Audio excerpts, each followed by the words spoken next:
So you started your practice and you wonder if you should hire a professional or do your own bookkeeping. Today, I'm here to debunk why you should hire a professional instead of trying to do your own bookkeeping. Let's dive into the conversation. So you started your practice and you're wondering if you should DIY your bookkeeping for your business or hire a professional. Great question. Here are 3 reasons why you should not do your own bookkeeping. The first reason is because you and I both know that you didn't go to school for accounting and taxes. You went to school for nursing to help people to stay well and to bring them back to life, meaning bringing them back to good health. I went to school for marketing and accounting, and when I went to school for my first degree, a second degree actually, in marketing, I had friends who were taking nursing. I remember them talking about basically how hard anatomy and physiology is. I didn't hear them talking about taking business classes. So I know that more than likely you didn't go to school for accounting and taxes or even business at all. You may have minored in business maybe, but overall you don't know it. You don't have any business acumen. So that makes me think you need to hire a professional for bookkeeping for your business because you don't want to make a mess of your books. Here's why. Because you need a pro to do your bookkeeping for you, someone who's knowledgeable, has experience. They're going to educate you about bookkeeping and the importance of having your numbers accurate because without accurate numbers, you don't know if you're making a profit, and if you are making a profit, is it overstated? Is it the correct amount? In other words, are you spending too much on medical supplies, payroll, or any other area?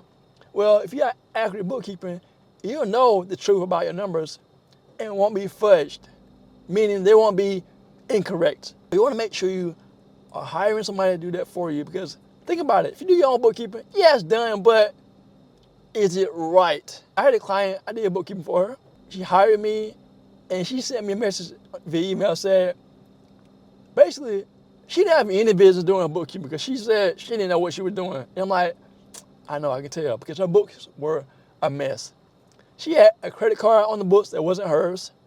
I believe she had more income reported than what's actually accurate with true income.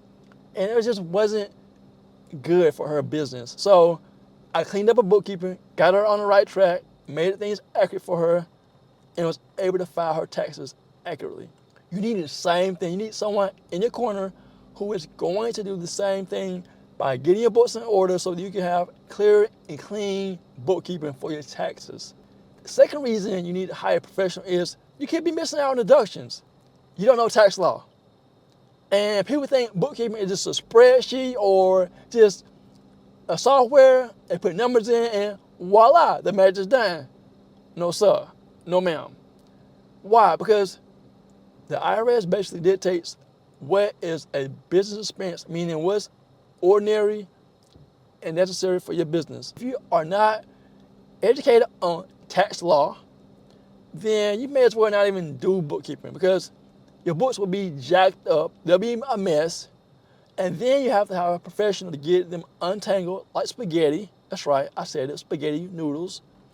And then you're gonna pay more because you should have hired them the first time opposed to attempting to do your own. I understand you want to do DIY and get stuff done quickly and accurate, but sometimes getting things done right takes time, especially if you haven't done bookkeeping in a year or 2 or more.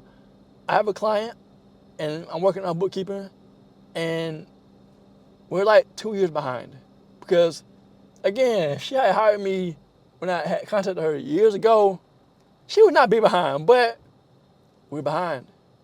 Maybe you are in the same boat by putting things off, knowing you need somebody to do bookkeeping for you, but you say, well, it's not important.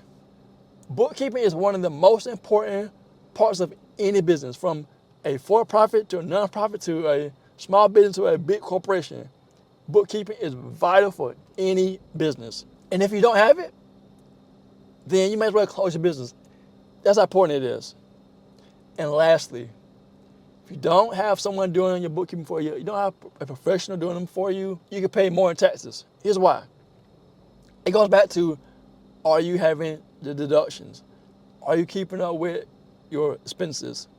You may have income. Are you even reporting all your income? I talk to people and they say, well, I don't want to report all my income. bruh, sis, if you're in business, be ethical.